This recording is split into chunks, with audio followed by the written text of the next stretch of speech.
Mbote na bandeko balandinyo, surtout il y a Dosta Télévision. Encore une fois, plus 243, vérité, vérité. Toye lelo, to invité na biso ya lelo, otoko solo la naye, babenga kaebongo, muluba ya mwindu, Israël. Israël a lobaka tellement bien, na yende, toko betali solo. Il y a République démocratique du Congo, côté politique, hein, toko solo la naye, vraiment. Atali Sabisoto a expliqué yo tous ans ba 12 tous ans moi ba confusion quelque part a mis un peu éclaircir yo kolandisa vérité plus 243. Bonjour Moluba Mwin. Bonjour maman Nangai. Santé. Nzamba tiki bisote azobatela ti lelo atiki bisote bana poto baza ebele ba o baza olandanga na minute oyo obi que ça fait pratiquement 3 mois na légation na TVT. Ça fait 3 mois na légation na TVT. Bato à Londres, bato à États-Unis, bato à Canada, bande ko na Suisse, bande ko Finlande, bande ko ya Tunisie, Afrique du Sud, bande ko ya comment on appelle encore Tunisie na lobby déjà, ba tellement belé. Surtout le Bumbashi, ba étudier bazo landanga baza pe belé, ça fait pratiquement 3 mois je passe plus à la télé. Alors, si vous avez raté na TV, na raté. Vous avez Dosta Télévision. Si vous avez Dosta Télévision, ils ont exclusivité pour après 3 mois na net na lobby lelo pour na loba alisute. Na loba alisute non pas pour bakatanga monoko na loba alisute parce que na loba j'étais un prophète bien avant. Alors il fallait laisser la prophétie parce que la manière d'un aigle, ce qu'on peut si prophétie na eloko, vous allez apprécier qu'on multiplie ma loba te pour que soit neko umela, ma lobe aussi là. Donc na loba ba prophétie tellement il fallait laisser le temps au temps. Le rôle est commis. C'est tout à fait normal. Maintenant, ce qu'on a comme des sengwa goloba pour nous rappeler Batou, bazo benga na minute il avait raison. Comment on a mais il avait raison. Dans Muluba Mwindu, mais il avait raison. Mais il avait raison Muluba Mwindu. Déclaration il y a Kengo Adondo, président ya Sénat. Non, ils a déclaration moko boye. Et alors Satan a ôté au bolingo. Satan a ôté au bolingo. C'est-à-dire, mais je te dis, Kengo n'est pas un modèle na mboka na biso. Kengo a côté abiso, je te dis. Kengo a tout détruit dans ce pays. Kengo a tout volé dans ce pays. Kengo ne prône pas pour les vraies valeurs. Kengo est parmi les gens qui ont travaillé pour que Toko Manakao soit Nangolelo. Kengo n'est pas le mieux placé à nous parler de l'amour. Est-ce que Bemba a besoin d'une déclaration? Il y a Mutulora Kengo Adondo. C'est aujourd'hui que Kengo veut défendre l'enfant de son ami. La place qu'il a défendre les valeurs républicaines. Donc Kengo n'est pas un bon monsieur pour nous. Donc même Kengo sera yebisenga Jésus revient bientôt na kondimate. Je préfère na yoka ngona munoko Dosta, na yoka ngona munoko ya mutu mususu mais na yoka ya ngona munoko ya Kengo te parce que Kengo na munoko na ye même son appejo sangwa nécrologie ko douter nango. Vérité. Je te dis à cause d'un épée vivant mais ba yebiso ke mutu na kufi. Donc Kengo n'est pas un modèle, ba Kengo na niveau bazaleli wana so bazaki ba homme honnête sur le plan scientifique. Sur le plan honnêteté intellectuelle, bazaki bazaba gardien historique. Ba vandi bato bazo consulter bango. Kengo azo koka kotambola teti na ajoy. Kengo akoma kotambola boye. Kengo akoma kotambola boye. Mais Kengo azo continuer ko diriger Sénat. Kengo polonais de son état. Lelo ba ko taxaka bato mususu ba étranger mais dossier à Kengo. Kengo n'est pas un Congolais, c'est un Polonais. Pourquoi les gens n'en parlent pas? Un Polonais qui parle d'un Congolais comme Bemba, vous pensez que moi je dois me réjouir parce que c'est une déclaration faite par un Polonais? Vous avez de preuves? Qu'est-ce que vous voulez de preuves? Elongi ya Kengo na elongi na ngai. Nani bako benga Congolais? Ba meti pe ba Congolais. Moto asambaka na malobata te elongi fundaka. Ça c'est clair. C'est-à-dire au cause de la meti, Kengo a meti te, Kengo a pe mupaya. Otale elongi ya Kengo te. Ngaso otale elongi na ngai. Okota ya Shikito Mushashino. Okota ya Bertrand Dawele. Bat baza ebele quand tu regardes ça va Dosta, tu comprends facilement que il y a compatibilité. Mais il y a des gens quand tu regardes, déjà la nationalité pose problème. Donc pour t'amener à comprendre que Kolobake Bemba Bakangaete Moutalinga s'est racheté. Vers la fin, les gens vont se racheter. Nalobaki yango déjà la prophétie. Vous allez constater vers la fin les gens qui vont traverser, qui vont quitter des points X pour aller de point Y. Nyon soa nezali caméléon. Nyon soa neza ba stratégie. Lignée à Kengo yango eza ya Kamere. Ils vivent presque dans le même camp. Des serpents anciens. Ba serpents au bakosaka dans la F. Toi et puis bango ndenge ba évoluer. Mais les lots Kengo Adondo tozomonae derrière ministre honoraire Muzitu et mingi peut azo parler sur Jean-Pierre Bemba mais yozo boya Kengo aza venin na yeza mabe tout. Na lobi na yo ba Kengo soki bazangi pouvoir ba koma ba opposant. Kengo amuta na contact ebele na libanda Kengo atanga lecture ya mboka. bakengo ba to benga bango ba ndokyo ba loki politique ya mboka. Mais nazo biso mangamo na bi je pèse ce que je suis en train de dire. Sans peur d'être contredit et sans avoir aucune peur d'être arrêté ou d'être interpellé parce que je m'en fous de toutes ces histoires-là. Ça je te dis, kengo ndenga zawana les choses sont claires. Kengo soka zangi pouvoir comme opposant, soka du pouvoir comme pacificateur, exactement le roi Vital Kamerhe. Donc ndenga zalia, il a déjà fait la lecture. Il a compris que Magamnengezo Kendele, il est perdant. La moindre des choses à faire, c'est quoi? Il faudra que la côté opposition, ba meka koluka moi ma solo, ba meka keba po mutabo mayo bien fois va nayo. Un bon criminel pour bomayo fois va nayo. Aller sur biloka kolia na simanda bomio. Donc il faut faire très attention, gentillesse yandoki. Lia na fourchette pour pembe na kosilisa. Quand on n'est pas un bon monsieur, ezalaba Muzitu. Muzitu a travaillé avec le pouvoir en place. Tout celui qui a travaillé avec le pouvoir en place, il n'est pas le bienvenu dans l'opposition. Naloba Kiango Kabila est entouré de moboutistes. Mais Félix est entouré de kabilistes. Les loba Lutundula, ils ne sont pas de bonnes personnes. Lutundula, Pierre Lumbi, tous ces gens-là, ce sont des kabilistes. Toi, on a besoin d'avoir une opposition. Opposition, on a besoin d'un mélange de tous ces gens-là. Kengo Baba kabiliste, Bazaki ba moboutiste autrefois, les loba Baba kabiliste. On n'a pas besoin de ces gens-là. Israël, Likamboya, candidature unique. Tozawana, IDPS à l'obiki, binonion surtout bato MLC. MLC Mobimba, ba opposant nyon surtout, baya ko soutenir Félix Tshisekedi comme président de la République. Parce que 36 ans au bango ba bunda te pour bazala na sima ya bato. Fonde bato baya ko rejoindre bango. Pona yo, to telemisi Mbemba, tozu Félix Totiwana. Est Félix ako sa la face na Mbemba. Mais au moins, c'est-à-dire, tu as la guerre mogoté. On a la guerre mogoté occupée. Ndé tu as la Congo sous l'occupation Rwanda. Donc Rwanda va occuper Mboko, Zimbabwe, Zambie. Les étrangers se réjouissent sur le pays démocratique du Congo. Colombo, ce sont les étrangers qui se réjouissent dans Mboko. Donc on a la logique de l'élection. Pour preuve, on a retiré candidature Nangai. J'étais candidat député, non? J'étais candidat député national. Bama c'est le batiki mabaya. Retiré pour comprendre que va voter. Na retiré pour nazo croire na processus électoral. Je te dis clairement, yo webisanga ngandenge na zaliawa muluba mwindo potote to check Kinshasa ndenge to zaliawa. 14 ans na kata combat, je n'ai jamais été corrompu, j'ai même ma main à couper. O ebi na liambo na rappelé nga na TV. Ngaya na Kinshasa to banda na Kinshasa oyo. Kombo muluba mwindo bimande na Kinshasa oyo. Maluba na nganga. Vous pensez que ngana tche libaya, nga batu bazo ponela nga circonscription yo kocha libaya. Batu bazo welela nga yaka kote na biso, mais nga ina kocha libaya te. Po na boyi ko compromettre combat na nga ona bundi pendant 14 ans. Je le ferai pas. Je ne crois pas dans le processus électoral. De po na ngai naza na campagne ya transition sans Kabila. Na bandi ko lobango lelote, ba vidéo ezali, ba ndeko bazo ba vidéo ba comprendre makambo na lobaki. Parce que monsieur, il avait raison. Je ne veux pas des élections parce que crise autour na mboka. Mboka est en occupation, va organiser des élections. Les pays sous l'occupation, mboka est en occupation, organiser des élections. Ça n'existe pas. Mboka est en occupation, tu organiser des élections. Et là, tu as une minute, ezali to fait transition sans Kabila. Bato a poto boyoka ngai bana poto. Pona nini naza ko senga transition sans Kabila. Pourquoi j'exige ça? On a 3 choses. Et là, il y a les bosso ezali. Et sengeli to redonner confiance dans le processus électoral. Ma ponome koki koza l'arbitré na moto o yaza na confiance ya ba parti o bazo bundate. Corneille Nangaa lobi na yete pour créer confiance na batu. Déjà il est fautif dans son discours. Moto bongo tozo bangaye. Eza lokola vita azo ke nobeta na dauphin noir. Soit arbitre ezali tango fort. Mais match on a dauphin noir a espéré te ka gagner match mondial noir. Donc biso eloko liboso to ko sala na transition sans Kabila ezali nini? To redonner confiance na processus électoral et comme réellement crédible et transparent. Wana point liboso. Yami balé ezali nini? Yami balé ezali réparer l'appareil judiciaire. Ba Frank Diongo bazala libanda, ba Diomi Ndongala bazala libanda, ba Muyambo bazala libanda, ba Masananga ba activiste. Ba Masananga ya mouvement Kokoriko Filimbi.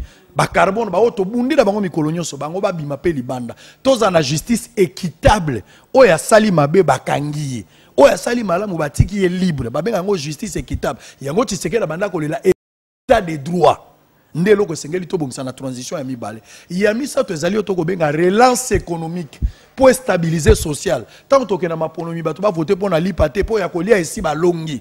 Toko ko sala ngo pendant 3 ans 4 ans. Ce qui to sali transition wana to fixer ba base le règle du jeu. C'est en ce moment là de to sala l'élection. De l'élection na minute eza priorité té. Makambo ba candidature commis, je ne suis pas dans ce schéma là parce que je l'avais déjà prédit que Nanga est venu tourner un théâtre. Nanga est ko sala théâtre a organiser élection té. Il y a que 2 possibilités. Ceux qui n'ont organisé l'élection à la va-vite, ils allaient pour intérêt à pouvoir en place. Parce que les dictateurs africains n'ont jamais organisé les élections pour perdre yango. Tant que Bino Chadari, le schéma est clair. Chadari a dauphin en majorité. Babati, tous ces gens-là, Bino Chadari. Quand Chadari entre dans les débats, va organiser l'élection. L'élection, on va organiser. Qu'est-ce qui va se passer? Bon, ni ma machine à voter parce que nanga loba qui machine à voter zate ngana ça la bino élection te. So une machine à voter continue ka token élection. C'est se lancer dans un combat où le vainqueur est déjà connu. Parce que majorité bazo yiba idéologie ba chrétien. Nous ne combattons pas pour la victoire mais la victoire. Bazo déjà la victoire na bango. Ce que Chadari so qui a gagné élection. Face à Bemba, to face à Félix, contestation kozala. Parce que comme moi muki abeti mukolo atika bitumba nokite. Le gola ba Félix na ba Bemba na force, ba kondimate ba pour la liboso ya Chadari. Grâce à la machine à voter, la chose qui doit s'effacer, c'est la Cour constitutionnelle. Cour constitutionnelle a rejeté, Cour constitutionnelle a rejeté. Ce Cour constitutionnelle a rejeté l'élection, c'est qu'il faut un dialogue. Or, le cas de un dialogue, le président de la République reste en fonction jusqu'à l'installation effective du nouveau président. Kabila kozonga sous une autre forme. Il y a besoin d'élection, transition, c'est-à-dire Kabila avec son système bango tout, bakei. Tu comprends? So Kabila na batuna nyonso bakei. Tout sali transition na biso tant qu'on doit organiser l'élection et à la moto à gauche à gagner à la moto à droite ça sera la paix. Ah yozobo élection c'est ni peu a déjà tenté déjà ko disqualifier Bembana quelques opposants yo ko bani pour na likambo parce que nous déjà contre élection. Contre élection ngana naza ko soutenir élection te mboke za occupation ko za l'élection te diaspora boyo kangai bato baza la soif à pouvoir te. Bato baza la soifé à l'élection te. Na moni ba master belé ba koti pour ne pas faire ba campagne à batoa. Momo na bato lokola ba Chaka Congo candidat député. Yo mona mutu lokola Karine Mokonzi candidat député. Mosaka Blanchard candidat député. Ouera. Boyebi tout ce qui entoure Ouera. Hein? Mutu lokola Barbara ba Kana mwana. Aza candidat député. Bato lokola ba Didier Lacoste ngai na zala candidat député ngai Israël Muluba Mwindu. Tata Malongi. Monsieur, il avait raison. Si on a que nous vendons na perchoir nazo beta li solo ya mboka, nazo débattre na kanani mukonzi, ya comparer ni na gâteau. Donc on a kokota komba modelo wanate. Ba oyo ba moni ke bazana ben intérêt na bango ki zai là-bas, mais il me donnera raison. On a idéologie ya komona musika. Je na ko le kampaka na bilamba mais na bitendi te. Si Nathalie. Mais il y a qualification ba nga ba disqualifier mbemba na ba opposant mususu lobi angote. Mais na lobi na yo hein. Nazo croire na maponomité. Nazo croire non na maponomité mais ko sala manango kaka po déjà bango ba décider que maponomé ko salema. Ce qui na lobi no élection lingi koloba 3 choses, crédible et transparente et puis démocratique. 3 critères. Na maponomé ezate pourquoi benga ngo élection. Et c'est élection de autre benga wana kaka ba disqualifier. Benga yangote, ngape na ko benga yangote, bango ba benga ona ndenge na bango. Nga na ko benga yangote. Donc Jean-Pierre Bemba, so ko Jean-Pierre Bemba Telemia, o Félix Achao, so bolo bobo ya bango ke baza bana Congo te. Bako disqualifier bango sur base de quoi? Et loko nino bango ba sali pour ba disqualifier bango. Mais batako disqualifier baza ebele, Sami Badi Bangaza belge. A dirigeant la mboko ba disqualifier loko la belge. Il n'a pas été mis de côté, il a travaillé comme un belge. Il y a des étrangers dans Mboka qui travaillent à double nationalité belé. Zakari Bababa, c'est un étranger congolais, mais à son origine à Libanda. Zakari a son nationalité à Libanda. Mais le quoi a son nationalité à Libanda? Est-ce que ça l'a député? 80% de l'Assemblée nationale. 80% de l'Assemblée nationale, Bana Kinibino Boyebi, Bana Poto. Est-ce que Batona a l'Assemblée nationale? Tous ils ont des nationalités congolaises. Changé de nationalité là-bas. Ils ont changé de nationalité, mais en même temps, c'est Jacques. Donc, les Kambako disqualifié Bemba. Pour la nationalité, d'abord, c'est un faux débat parce que Bemba, c'est un Congolais. Les Kambako Félix, c'est un Congolais, c'est un faux débat. Donc, les critères où ils ont senga Bazanango, Bemba, na Félix, c'est que Bazanango. Ce que l'élection est ali, ce que l'élection est sérieuse. Baché Bemba Awa, Baché Chadari, to Baché Félix na Chadari, ça n'y a un gâteau. Na lobby na yo bako pola na niveau moko comme tu n'as pas idée. Mais le la machine à voter zali, le la bazala Félix na Chadari n'y a un gâteau, na n'y a un gâteau. Oh, mais c'est clair, yo mozo ebat. Est-ce que ça est là? Non, mais le choix est clair. On ne change pas l'équipe qui gagne. Félix a Ibana noté. Oh. Mais Félix a Robeta. Félix a Robeta clair. Félix a Robeta. Tozongi yozo soutenir non de Félix Alobi qui non MLC ba opposant surtout basa derrière yé po ba bimisa abima Alobi na yo nazo croire na élection té. Soki ozotu na ngai lokola analyste entre Félix na Shadari, le combat est clair. Félix a gagné. Ceux qui ont l'élection, ils ont 3 critères. Démocratique, crédible et transparent. Mais ceux qui ont critères, on a mis ça totalité, ça sert à rien pour qu'il y ait une élection. Il y a une transition sans Kabila. Pour la minute, ceux qui Chadar a gagné, ce sont les mêmes têtes qui vont revenir. Au Kosoaba Mende, le quoi ministre, au Kosoaba Mova Sakal, le quoi ministre. Ça sera les mêmes têtes. Pour éviter tout ça, il faut tout un système délocalisé. Mboka en occupation, tout ça, l'élection, transition sans Kabila. Dossier Moïse Katumbi. Maman Moïse ko tuna ngate ngani mama nini batu mama Moïse te mwana mboka obet somo na bino stadi boko maka so moni moto moni libanais mwana mboka omoni italien mwana mboka libanais ndenge ni obet ka masola Moïse te moluba mwindo dossier Moïse Katumbi aye bakangiye kuna moya akota Lubumbashi ezali te po adana posa ko déposer candidature na ye ma personnalité ndenge na zabo moi si me diminuer moi je ne peux pas être là pour parler de Moïse azana G7 Moïse. Mais je sais, toi, nation des kabylistes. Je sais, Dieu, c'est un kabbyliste. Tu parles de qui ou c'est un kabbyliste. Tu parles de qui? Tu parles de qui? Ensemble, je te dis, na loba qui on est bandeli.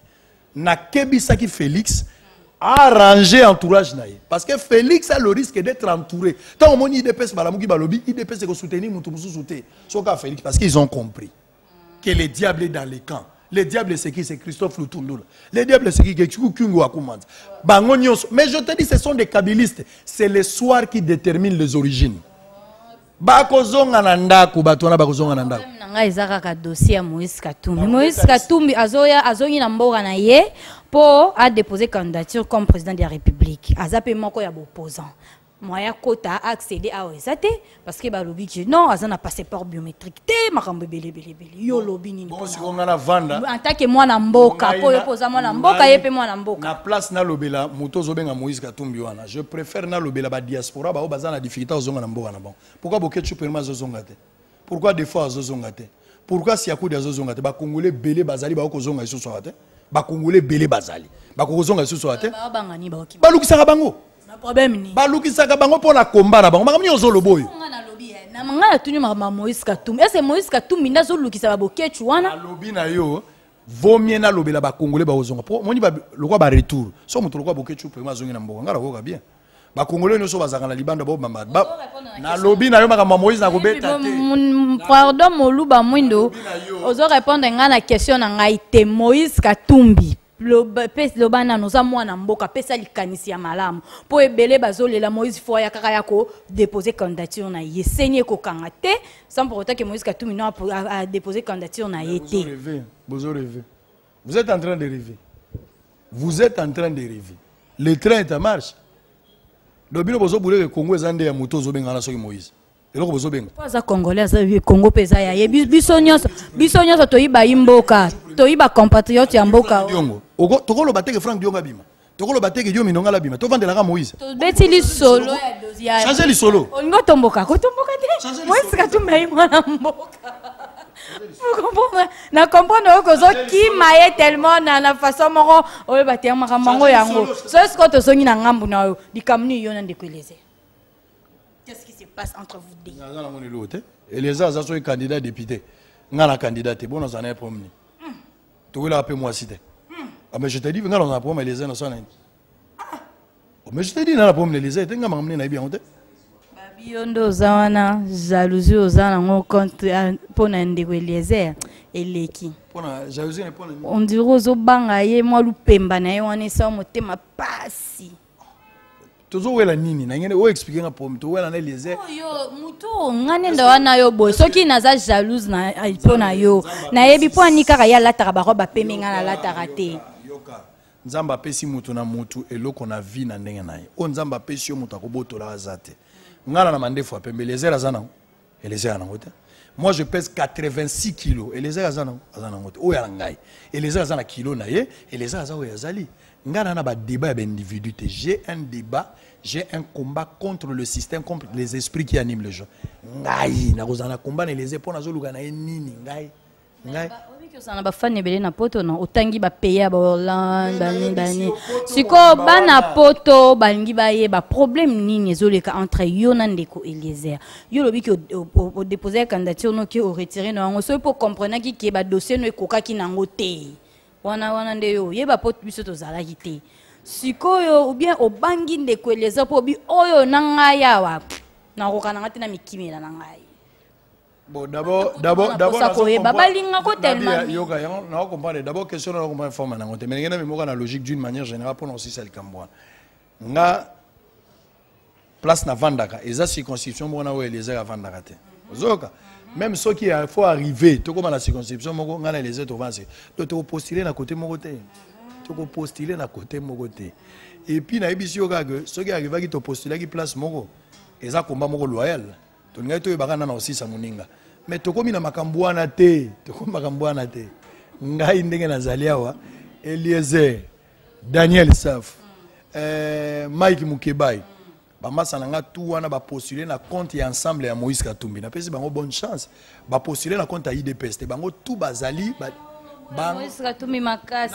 Na yo bangmasa wana tout ba postuler na compte ya Moïse Katumbi. C'est de leur droit et zali liberté na bango, c'est ça la démocratie. Mais poto yebake ba postuler na compte ya IDPS te na compte ya MLCT ba travailler ti siko ne ba ko travailler na compte ya Moïse Katumbi, c'est de leur droit. Ngai na kolandaka Moïse te bembe na ngai kolanda Moïse te. Ndenge na boyaki Kabila kate bembe na ngai ko voter Kabila te. Ndenge en aucun cas, je dis, je le répète. Israël te dit en aucun cas, oui monsieur, je dis en aucun cas je suivrai Moïse. Je préfère mourir pauvre que de suivre Moïse Katumbi. Je ne le ferai pas. Je ne le ferai pas. Ce qui n'a commis dans la je peux demander à Dieu de me tuer pour le faire. Je te dis, Naza convaincu na Katia combat. Mais les amis sont libres de faire leur choix. Donc je n'ai pas de problème. On a la politique. Hein. Le combat est loyal. Le combat n'est pas physique. Si on a le combat physique, ce n'est pas important. Nous n'avons pas rien. Nous n'avons rien à faire avec ça. Donc je suis un monsieur normal. Je suis un monsieur normal. Donc c'est comme ça que les choses se passent. Je n'ai rien à voir avec ça. Pour un syndicat d'écologie.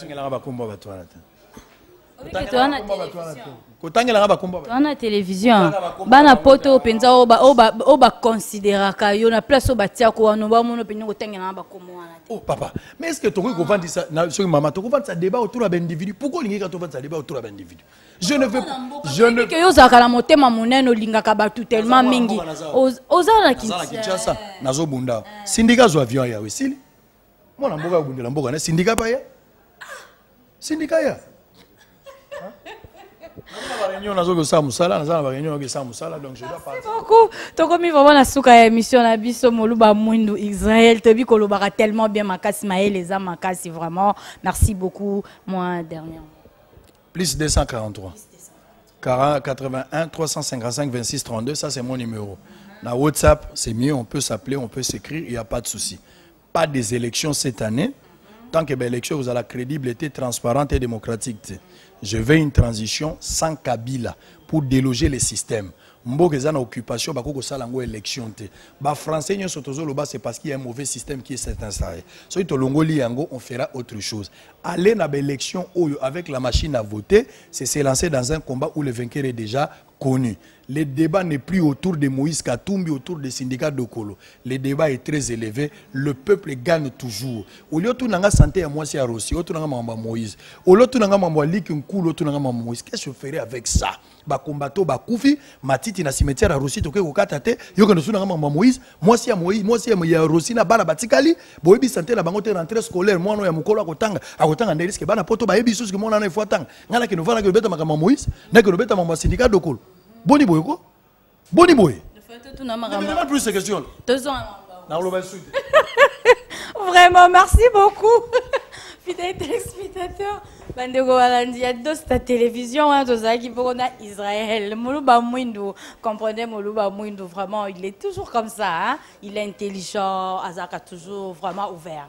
Voilà, tu es bibisonnion surtout. Eh bien, ceux qui vraiment osent en pour ça, bah c'est le publicité mingi Canada la télévision. Didi Maloye à côté Makambango et au Simba. Tozara wana pona ko promouvoir Makambo kara ya RDC na souci kara ya mboka na biso. Torobanda ko memena bino toujours ba information ya kitoko pe bien filtré. Vraiment ce vous plaît qui une émission et le beau ça merci na Freddy Takidi, Babi VD, sa père, caméraman, mon corps, Yamaël Makassi, et bien là, t'as bien Makassi. Quand on m'a dit Malou, je vous dis déjà au revoir.